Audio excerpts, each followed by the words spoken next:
Good afternoon and welcome to this week's issue of Print21, the weekly TV news bulletin for the print industry, brought to you by Print21.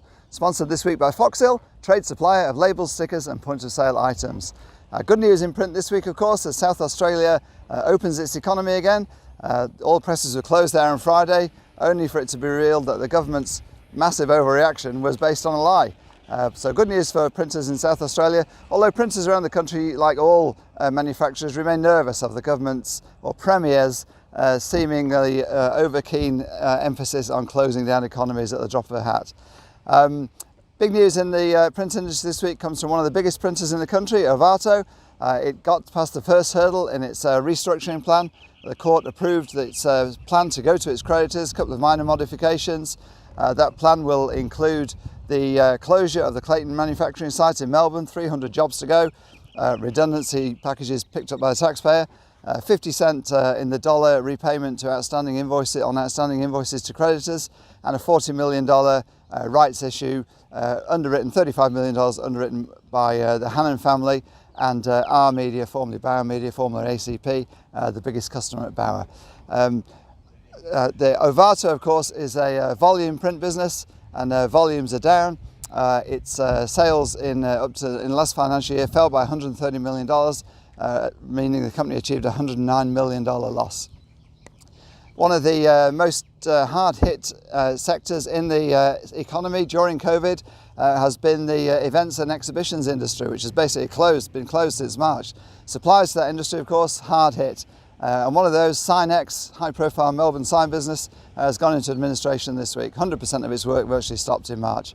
Doug Piper, the owner, is hoping to get back in control by Christmas, but for now it's in administration. Not all print businesses, though, are suffering or struggling during COVID. Prima Printing, a personalised products business, produces photo books, mugs, caps, that kind of thing. It has just ordered the country's first Kolbus DA70 casemaker. In order, it says, to enable it to produce huge volumes of casemaking for books. The company claims to be the biggest consumer printing business in the Southern Hemisphere, only established here 4 years ago, part of the huge district photo business based out of the US. And from its Noble Park facility, which installed 8 new Ricos last year, last year and this year, 8 new Rico digital cut sheet printers. The company supplies the whole of Australia, New Zealand and much of Asia as well. Printers are being warned this week that costs of paper, board and consumables may be rising.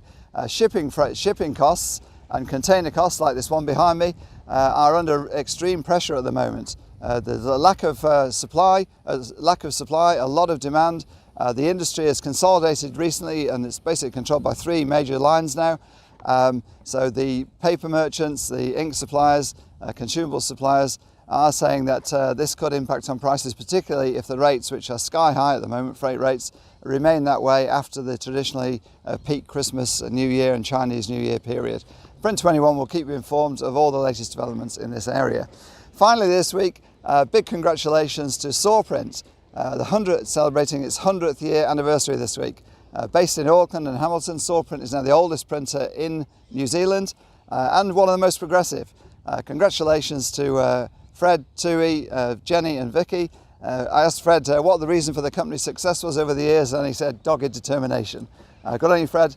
Great business over there. The staff threw a party for the owners.